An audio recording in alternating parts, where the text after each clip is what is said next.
नमस्कार दोस्तों। शास्त्रों में एक बात बहुत शांत स्वर में कही गई है।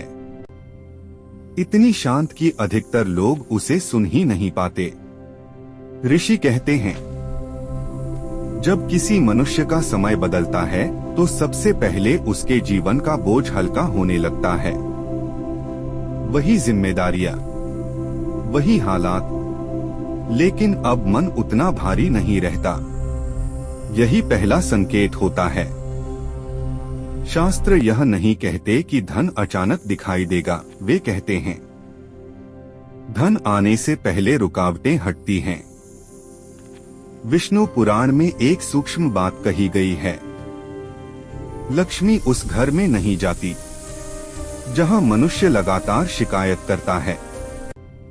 नकारात्मकता को शास्त्रों में दरिद्रता का पहला द्वार कहा गया है। जब मनुष्य हर समय यह सोचता है कि मेरे पास कुछ नहीं है, तो वह अनजाने में लक्ष्मी के मार्ग को बंद कर देता है। लेकिन जिस दिन मनुष्य अंदर से शांत होना शुरू करता है, उसी दिन से भाग्य की गति बदलने लगती है। ऋषियों ने इसे काल परिवर्तन कहा है। गरुड़ पुराण में संकेत मिलता है कि जब किसी व्यक्ति का बुरा समय समाप्त होने वाला होता है तो उसके जीवन में छोटी छोटी घटनाएं बदलने लगती हैं। कोई फोन आता है, कोई पुराना संपर्क जाग जाता है, कोई रास्ता जो बंद लग रहा था अचानक खुलने लगता है। यही वो समय होता है जब इंसान कहता है, मैंने कुछ अलग तो किया नहीं, फिर भी सब अपने आप होने लगा। शास्त्र कहते हैं, तुमने कुछ अलग नहीं किया, तुम्हारा समय बदल गया।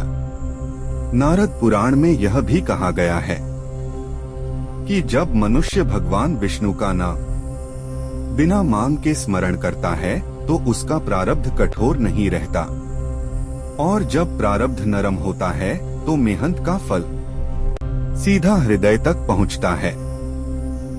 यही कारण है कि कुछ लोग कम मेहनत में भी आगे बढ़ते दिखाई देते हैं। यह ईर्ष्या का विषय नहीं है, यह शास्त्रीय नियम है। पद्म पुराण में लिखा है कि धन उस जल की तरह है जो बहना चाहता है। जहां रोक होती है वहां सड़न आती है। इसलिए दान को डोट शास्त्रों में मजबूरी नहीं, मार्ग कहा गया है।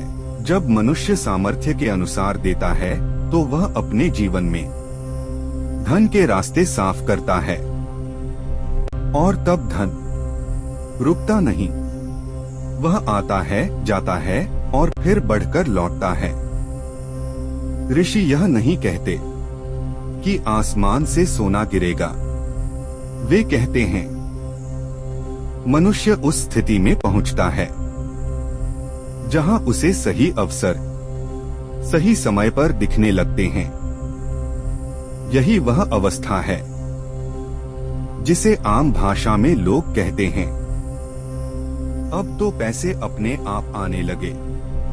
असल में पैसा नहीं, सौभाग्य चलकर आता है, और जब सौभाग्य आता है तो धन उसके पीछे पीछे आता है। शास्त्रों का अंतिम और सबसे गहरा सत्य यही है, धन लक्ष्य नहीं है, धन परिणाम है। धर्म, कर्म और भक्ति जब एक सीध में आ जाते हैं तो जीवन की दिशा बदल जाती है। अगर यह शब्द आपके मन को छू रहे हों तो समझ लेना, आप इस सत्य को सुनने के लिए तैयार हो चुके हो। जय श्री विष्णु। हरि हरि।